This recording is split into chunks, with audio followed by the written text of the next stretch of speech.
So welcome back to episode 5 of Meet the Squad. This time I'm joined with Shaun Williams. Shaun, how are you? Yeah, I'm great. How are you? Yeah, I'm pretty good, thank you, mate. So how was the World Cup for you last year? The World Cup last year was a great experience for me. I didn't expect it to be as good as it was. I was shocked when I went out there. It's very professional and a great setup from start to finish. The games, the scheduling, everyone involved, all the staff, the volunteers they had out there, they're all brilliant.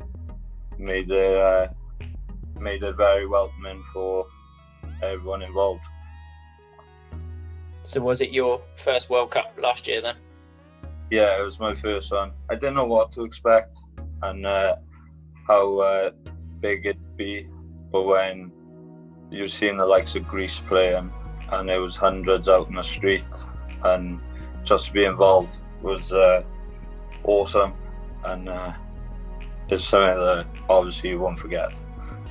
And apparently after the Lithuania game, one of their players proposed to their partner, and rumour has it you're considering doing it for the next tournament? I think I've set up for this.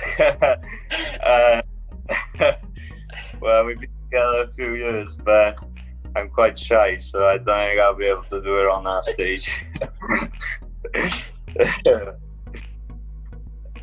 Well, best of luck to you when you ever do. I'm sure it'll be just us two, and alone probably. So, moving into the questions, do you have a nickname within the squad? What are you sort of known as?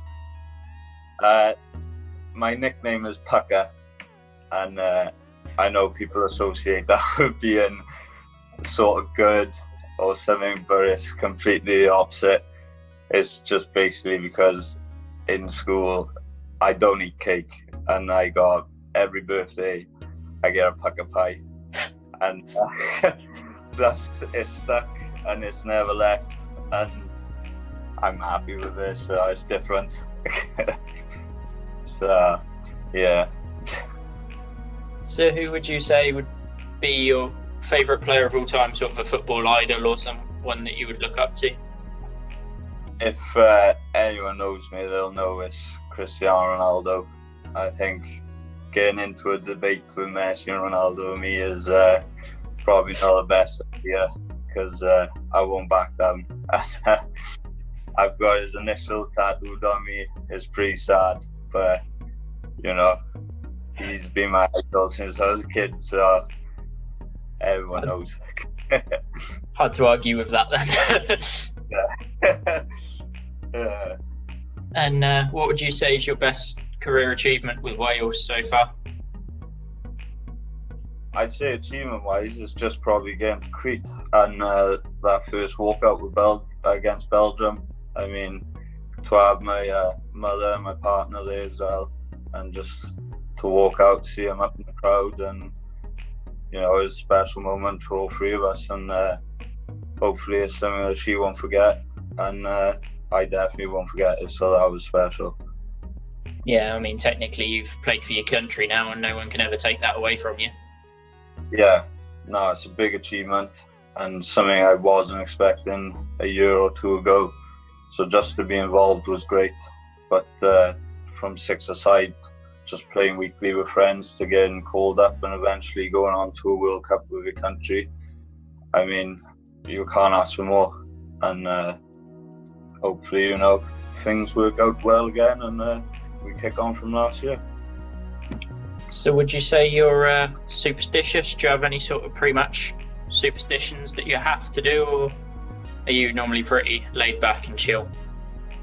I'm pretty chilled in the changing room. The only sort of superstition I got is just I always put my left shin pad on first, no matter what. I don't know why. I've just done it and sort of started winning games, and after that, even when we start losing, I won't change it now. So that's the only one I have, though. I'm pretty chilled out. So I guess one of the big questions with regards to tournament football is always penalty shootouts. Would you put your name forward to take a penalty in a shootout, or would you sort of be hiding at the back of the crowd like, please don't pick me? No, I know what you mean. It is daunting for some, but you just got to look at it as a 1v1. You know, when you get into a 1v1 in a normal match, you probably back yourself 9 times out of 10. And then it's the same thing.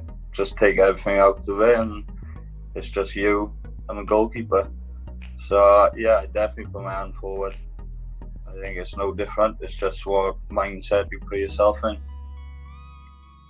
So out of all of your teammates, if you had to be one of them for a day, which one would you want to be? It's a tough one, this one, but I think it'd have to be Terrell, just purely because he can do backflips, and you know, who doesn't want to do backflips?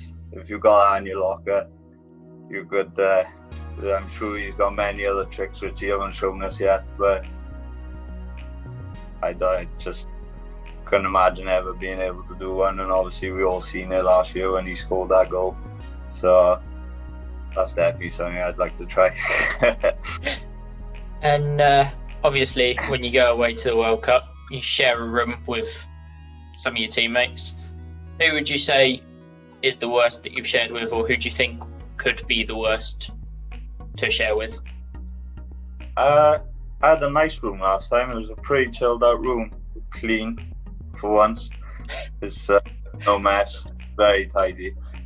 But in terms of worst, I'd probably have to go for Jordan Carey. I think that boy's got way too much energy, and I probably won't be the only one to say it. But he's lucky that Dino was with him to look after him, I think. But yeah, probably Jordan Carey. I think you'd have sleepless nights with him. Well, I can tell you, you're not the first person that said Jordan. Yeah, I thought that. Jordan and Max are the two names that crop up all the time with that question. Max probably because he sleeps. Yeah. Nah, yeah, they got their traits. But yeah, I'd have to go for Jordan, I think. Too much energy. So that's all we've got time for this week on Meet the Squad. Thank you, Shaun, for coming on. Thank you. Thank you very much. And look forward to meeting you when we get back in training. Yeah, hopefully it won't be too long now. But safety first, so we'll see what happens. And I'm sure as soon as we get the green light, we'll all be raring to go. So I can't wait. It's definitely the attitude that we need to have. Yeah. Yeah.